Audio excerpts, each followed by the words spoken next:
दोस्तों, भले ही माइकल आज हमारे बीच में नहीं है, लेकिन वे आज भी अपने चाहने वालों के दिलों में जिंदा हैं। और उनकी दीवानगी का अंदाजा आप इसी बात से लगा सकते हैं कि मरने के कई सालों के बाद भी वे फोर्ब्स की लिस्ट में सबसे ज्यादा कमाई करने वाले सेलिब्रिटी हैं। जैक्सन ने अपनी म्यूजिक कैरियर में 13 बार ग्रैमी अवार्ड और 26 बार अमेरिकन म्यूजिक अवार्ड जीता है। इसके अलावा उनके नाम 39 गिनीज वर्ल्ड रिकॉर्ड भी हैं। आपको जानकर हैरानी होगी कि माइकल की मरने की खबर गूगल पर सिर्फ 10 मिनट में 8 लाख से ज्यादा लोगों ने सर्च किया था और फिर हैवी ट्रैफिक की वजह से गूगल का इंजन क्रैश हो गया था। दोस्तों, एक सामान्य से परिवार में जन्म लेने वाले माइकल की जिंदगी आज भी करोड़ों लोगों के लिए प्रेरणा का स्रोत है। तो चलिए बिना आपका समय खराब किए हम माइकल जैक्सन के बारे में शुरू से जानते हैं।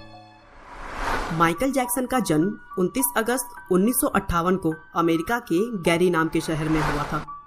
उनके पिता का नाम जोसेफ वॉल्टर जैक्सन था, जो यूएस स्टील कंपनी में काम करते थे और साथ ही साथ थोड़े पैसों के लिए एक छोटे से बैंड फॉल्कन में गिटार भी बजाते थे। माइकल की माँ कैथरीन को भी म्यूजिक काफी पसंद था और इसीलिए शुरू से ही उन्होंने अपने बच्चों को भी म्यूजिक सीखने के लिए इनकरेज किया।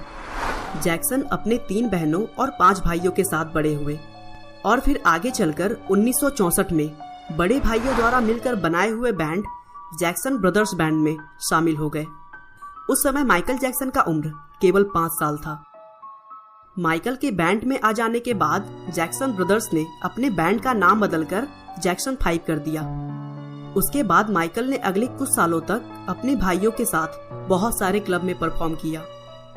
1968 में माइकल ब्रदर्स ने मोटाउन रिकॉर्ड्स के साथ कॉन्ट्रैक्ट साइन किया और तब उनके पूरे परिवार को गैरी सिटी को छोड़कर लॉस एंजल्स शिफ्ट होना पड़ा।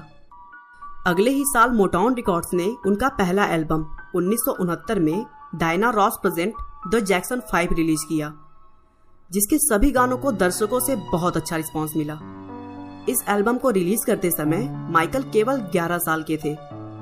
अगले ही साल मोटाउन रिकॉर्ड्स के साथ ही जैक्सन 5 ने ABC एल्बम रिलीज किया और इस एल्बम का I want you back song release होते ही हिट हो गया। यह गाना सिर्फ एक हफ्ते के अंदर ही बिलबोर्ड के हॉट 100 में फर्स्ट पोजीशन पर आ गया। लगातार 2 हिट के बाद अब 12 साल के माइकल जैक्सन पूरे विश्व में बहुत तेजी से फेमस होने लगे थे। अब जैक्सन फैमिली पर भी पैसों की बारिश हो चुकी थी और फिर वे मई 1971 में 2 एकड़ वाले बड़े से घर में रहने के लिए कैलिफोर्निया शिफ्ट हो गए। 1972 से 1975 तक माइकल ने मोटाउन के साथ मिलकर 4 सोलो एल्बम भी निकाले, जिसमें 24 जनवरी 1972 को रिलीज किया हुआ गॉड टू बी देयर और 4 अगस्त को रिलीज किया हुआ बैन एल्बम बहुत बड़ा हिट गया।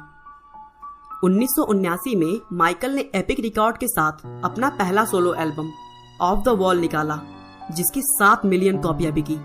लेकिन माइकल की सबसे बड़ी सफलता 1982 में एपिक रिकॉर्ड के साथ रिलीज की गई थ्रिलर एल्बम के साथ आई, जिस एल्बम ने अकेले माइकल को 7 ग्रैमी और 8 अमेरिकन म्यूजिक अवार्ड के साथ साथ बहुत सारे अवार्ड दिलवाए।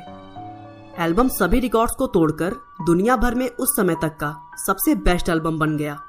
एल्बम ने 65 मिलियन कॉपियों की बिक्री की और अमेरिका में उसे डबल डायमंड का पोजीशन दिया गया। बस यहाँ से माइकल ने कभी भी पीछे मुड़कर नहीं देखा और अपने पूरे कैरियर में 39 Guinness world record, 13 Grammy award, Grammy life time achievement award, 26 American music award, 18 world music award जैसी सैकड़ों उपलब्धियां हासिल की। अगर पर्सनल लाइफ की बात करें तो उन्होंने 2 बार शादी की। पहली बार 1994 में उन्होंने लिसा मैरी के साथ शादी की, लेकिन यह ज्यादा दिनों तक नहीं टिक सका और दोनों ने 1996 में तलाक ले लिया। फिर अगले साल 1997 में उन्होंने अपने लंबे समय के दोस्त डेवी रोवे से शादी की और फिर डेवी से माइकल को 2 बच्चे हुए, माइकल जोसेफ जैक्सन जूनियर और पेरिस जैक्सन।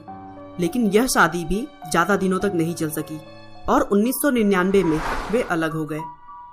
दोस्तों, माइकल की जिंदगी एक तरफ कामयाबी की लंबी दास्तान सुनाती है तो दूसरी तरफ बहुत सारे विवादों से भी घिरी हुई है।